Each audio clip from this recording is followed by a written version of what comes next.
everyone, and welcome to part 5 of our notes here for rational functions. Just want to take a look at an application for using rational functions here, a real-world application. Most of the content for rational functions is going to have to do with this idea of identifying the asymptotes and graphing it and doing that kind of stuff. But here we actually see an example of a function that exists, this one called c of x. It's representing this thing called Young's rule for doing dosages of medications for children versus adults. And what it says right here is that if you have an adult dosage of D, which would go here, we can figure out what is the corresponding child's dosage, which is actually going to be related to the child's age. So this is the age of the child is X.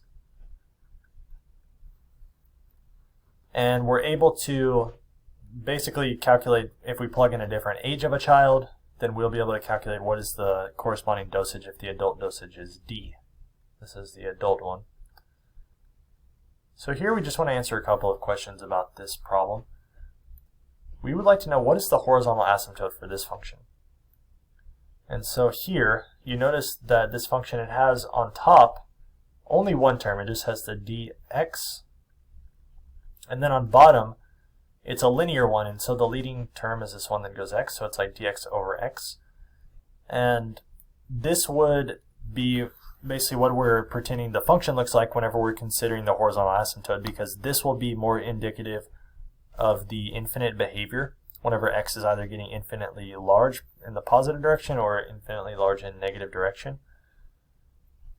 Here, to find this horizontal asymptote, we would think of what happens when we make this ratio, and obviously the x's will cancel, and I just like to leave the 1 in the bottom so that the bottom doesn't just disappear.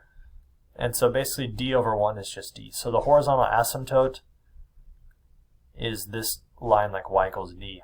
This is the horizontal asymptote. And so what does it mean that the horizontal asymptote is d? Well, remember, d was the adult dosage.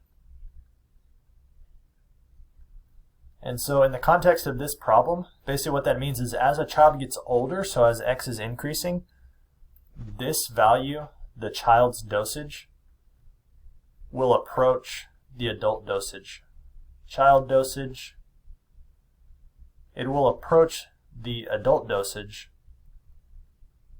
whenever the age, as the age increases. And so that makes sense, but here the age is restricted between 2 and 13 anyways, and so we can put basically a limit on how close the child's dosage is going to get to the adult dosage. But here we have another question: what is the vertical asymptote? So the vertical asymptote, remember, you will only have one if one of the factors in the bottom does not cancel with anything in the top. And so we have this factor in the bottom like x plus 12, and it's possible for this thing to be equal to 0. If we set it equal to 0, we can subtract 12, and so x equals negative 12 is going to be the vertical asymptote. And in the context of this problem, the age of the child is x, and so there's a vertical asymptote whenever the age of the child is negative 12. You don't have to worry about that because, of course, a child's age is never negative, and the domain of this function basically was already set between 2 and 13 anyways. And so we could say that there is a vertical asymptote, but basically there isn't at the same time, because the vertical asymptote is outside the domain of the function in the first place. So we don't really have to worry about it too much, and it's nonsense in the context of this problem. And now, what about this one? If we have an adult dosage, which of course this is the thing D, of 50 milligrams rather, what is the approximate dosage for a 9-year-old child? So the age here of the child is the thing that we call x. So we're finding out c of 9 whenever whenever d is equal to 50.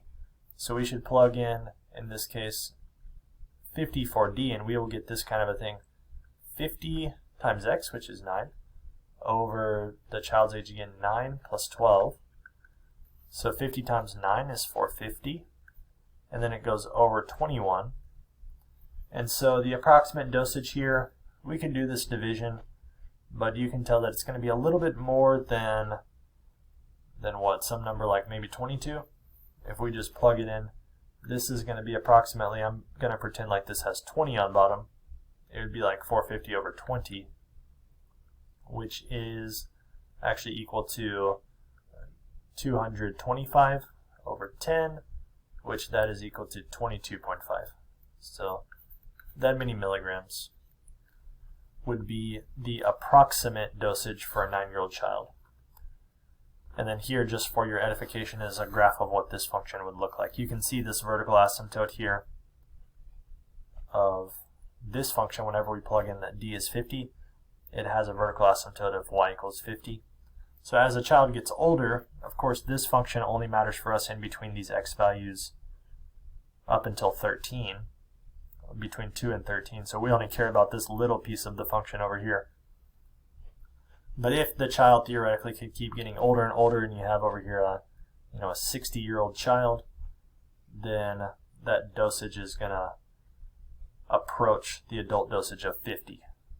And so anyways, I made a mess of the graph there, but that's what we're dealing with. That does it for rational functions. I'm glad that you guys stuck in there with this video, and I will catch you in the next one. Thanks.